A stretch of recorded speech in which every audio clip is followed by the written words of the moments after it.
What's going on, everybody? Chris the SemiCollector here. If you're into video games, figures, signatures, vinyls, and every other thing collectible, make sure you hit that subscribe button below. And in today's video, I want to go through a few games that I picked up in the last few weeks that I haven't showed you guys yet, that I think you might be interested in. So let's get into it.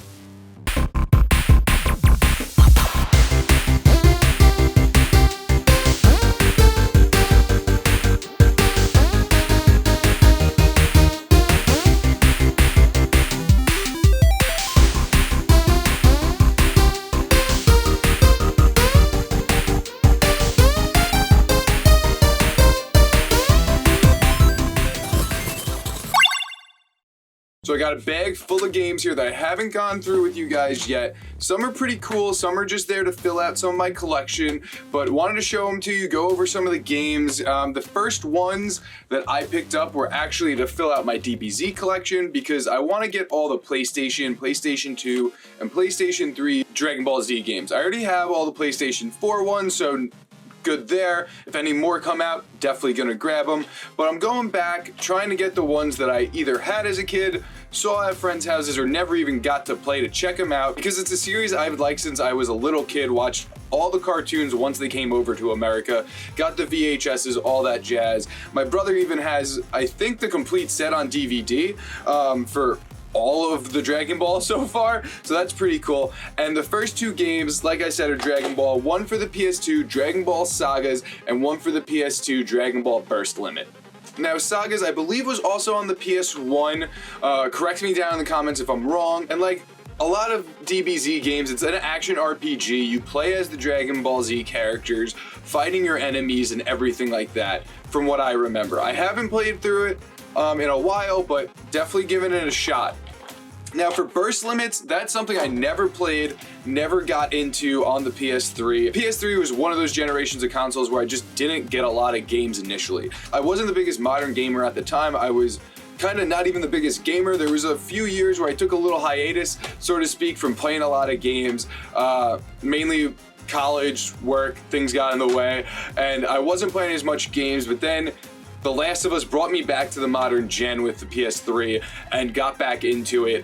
Not when it was new, a little time after, when I heard all the hype of how great the storyline was. So now I'm going back, trying to get all the PS3 Dragon Ball Z games. Have to give them a go to find out what I missed back then. To stay with the manga sort of theme, there's another one that I picked up for a modern console for the PS4 for a manga that I've never actually seen or anything, but it looked really interesting. The gameplay looked fun, and that's Kill la Kill, the game If. Now, I don't know if this is a new storyline or this does match up with one of the storylines in one of their mangas, but it's really cool. When you play through the story, you actually get amazing, beautiful cutscenes that I wish the new Dragon Ball Z Kakarot kind of did the same, but they didn't, unfortunately. This one is kind of like playing through one of their episodes or one of their movies. Really great, I think, for somebody that doesn't know the manga at all. I was able to jump in, get attached to the characters, and have a ton of fun through the fighting. Next one, I'm going to be sticking with the PS4, and this one is actually a game where you can't get physical in America, from my knowledge, and that's Dogfight WW2. Now, this looked like a very interesting, realistic shooter where you get to pick different vehicles from the World War II era. Obviously, all planes, because it's called the Dogfight. And you get to play in these group battles online. I haven't gotten into the single player mode yet, only tried out the online, but pretty fun. You're going around, it's teams 20 versus 20, shooting each other down to get the win. Now, I picked up similar games to this, but since I saw that this looked pretty cool and it was actually on sale from PlayAsia for I think like $7 one day, I was like, let's give this one a go. You can't go wrong with a new game for $7 really, unless if it's terribly made. And this one's pretty decently made in my opinion. Now figured, might as well just stick with the PS4. The last PS4 game I have to show you, I've actually been waiting for a while. Strictly Limited Games actually lost my package, or whoever their shipping guy is lost my package. And then I had to wait for my next order for this to come in, and it's the Basara Collection for PS4. This is the collector's edition, and honestly, since I was waiting so long, I just bought it on the Switch because it was on sale for 99 cents. So unsure if it was really worth ordering this guy since I did get it already. It's a great shmup. Little anxiety given from all the bullet hell you get into, so if you like bullet hells, you might be interested in this collection. It has a handful of games on there from the older console, so if you haven't played them yet, if it's on sale again on the Switch Shop, highly recommend, because I know the physical edition's a little harder to come by now. I think these are rising up in price a wee bit, but definitely cool to have finally in my collection. Now we're gonna go from the most modern game console I picked up for to the oldest game console I picked up for, and this is for the NES, and it's Mystery Quest. Now I saw this while I was stopping by one of my local game shops, and it was pretty cheap. I think it was like $4 or $5. The cover art looks cool, so I googled it real quick, and it looked like a fun little platformer, so I figured I'd pick it up for the cheap price. It's hard to come by a decent game for $5 nowadays, even for the NES, so I figured why not give it a go. The artwork on it is awesome in my opinion. I don't know if you can see that, but I think it's pretty cool. That's the main reason why I picked it up, this artwork right here. So let me know down in the comments below if you've tried out Mystery Quest, and what are your thoughts? Is this a hidden gem, or just one that was produced a lot of and it's super cheap? Now we're gonna move back up the ladder from the 8-bit era, moving on to the first few 16-bit games we got, and they're both for the TurboGrafx. First one is Alien Crush. Now, if you like pinball and you have a TurboGrafx, you probably already have this in your collection or it's on your want list. And I definitely suggest if it's not, you check it out and put it on there. This is definitely one of those well-known pinball games on the TurboGrafx that a lot of people really enjoy. Personally, I enjoy pinball games as well, so I wanted to grab this since somebody I knew locally was trying to get rid of it, and we swapped a game or two, so I figured, good deal, might as well pick this one up. The next one on the TurboGrafx, I actually didn't have on my list, but the same guy that I traded for Alien Crush had this game, and it looked like an awesome side-scrolling shmup, and that's Sidearms. I haven't put a lot of hours into this game, but so far it's pretty fun. If you like shmups, you might as well give this one a go. I don't think it's too high up there in price. Correct me if I'm wrong down in the comments, but I got it for a good deal, so I'm assuming you can too if you look hard enough. Now, keeping with 16-bit era, I got something that actually wasn't a game at all. It's just the box and the manual, because I was at a local game shop, I saw they had the box and manual, and they were nice enough to separate it for me, and that's for Shinobi 3 on the Genesis.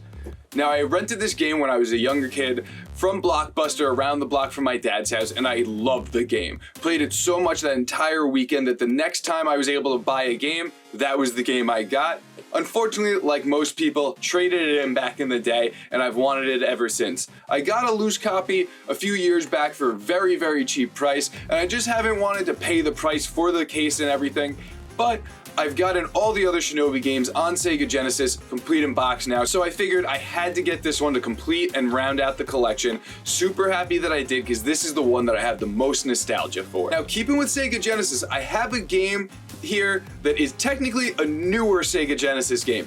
It's not like a ROM hack or anything like that. It is a new game that was created for the Sega Genesis, and it was made for other consoles like the Neo Geo, PC, Switch, PS4, and that is Xenocrisis. Xenocrisis is very similar to Smash TV. It's an arena shooter, and if you enjoyed Smash TV, you're really gonna enjoy this upgraded, updated version.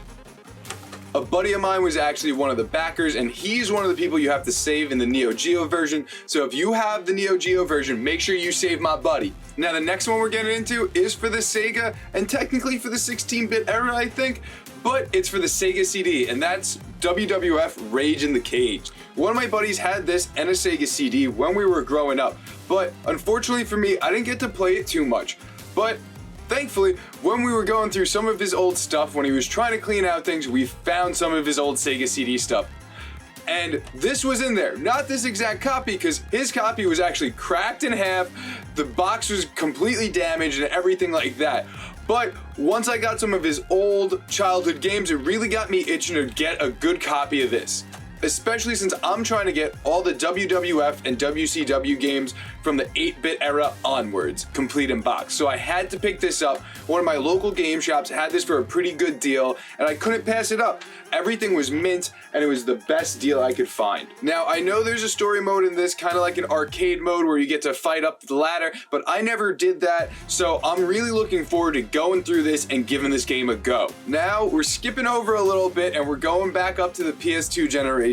And the next one from that generation that I picked up was actually Jaws Unleashed. Now, what really got me thinking about picking this game up was I was playing Maneater recently, which is kind of an upgraded, upscaled version of this where you get to mutate your shark to get special power-ups and everything like that. But in Jaws Unleashed, you play as Jaws going through the town, killing individuals and everything like that, or at least that's what I thought. So I'm really interested to pop this game in, give it a go. Let me know down in the comments if you like this Jaws or the original Jaws for NES better. As of now, I like the original Jaws better because I haven't played this one, but I'm sure this one's definitely giving it a run for the money. And the final PS2 game I picked up that I haven't showed you was actually brought on by another PS4 game because the Terminator for PS4 came out and I loved that thing, so I wanted to go back, try to get the rest of the Terminator games that I don't have for the PlayStation, and this one's Terminator Dawn of Fate. Now look, to me this one looks like a third-person shooter instead of a first-person shooter, but I love the lore of the Terminator universe, so I'm definitely interested to pick this guy up, pop it in, and give it a go. Now we're back to modern gen, and we're going with a collection first off, and this is the Darius Cosmic Collection Arcade Edition. Now they have an arcade and a console edition for this put out by Strictly Limited, but I want to get the arcade version because I think that that's the one that has the most games that haven't come out on consoles before, so I wanted to get that so I could check out the games that weren't available to the public on a home console until 2020. If you know shooters, you know the Darius series, and you probably already picked this up, but if you haven't, make sure you try to find one quick before they jump up in price. Now, sticking with the shmups, I got this really cool Switch game that's actually in a steel case, not a steel book, which is a little different, and it's Collegious Blaze. Now, I picked it up mainly due to this steel book or case that comes with it. The game's in a regular plastic case, but there's a steel case that comes with it to protect it. It has really cool artwork. And if you like bullet hells, this is definitely something that you're going to want to pick up as well.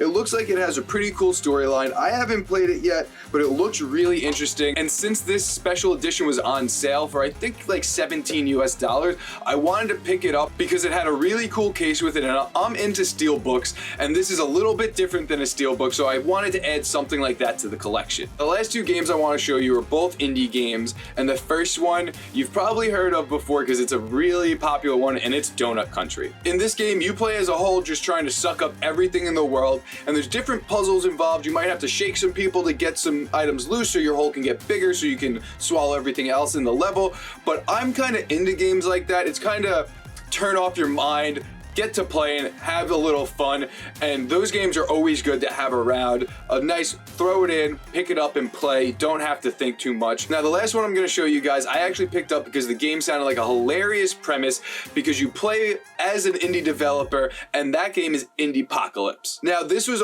put out as a physical by Ultra Collectors, and this is the first physical game that they've put out.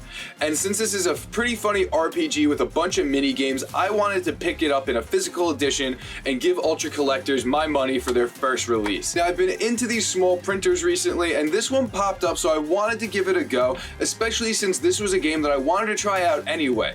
Now it looks hilarious with all the different mini games and fighting your bosses and everything like that. Now I haven't played through it yet, so let me know down in the comments what your favorite part of this game is. Maybe which mini game is the best. That's what I'm most interested in. Now that's everything that was in the little bag that I kept aside to show you guys today. And I really appreciate you stopping by and checking out my summer pickups. Hopefully you saw some titles that piqued your interest and you haven't checked out yet. If you've picked up any of these games, let me know down in the comments which one you would throw in first. Thanks again for dropping by and checking out the summer pickups video, and I'll see you in the next one.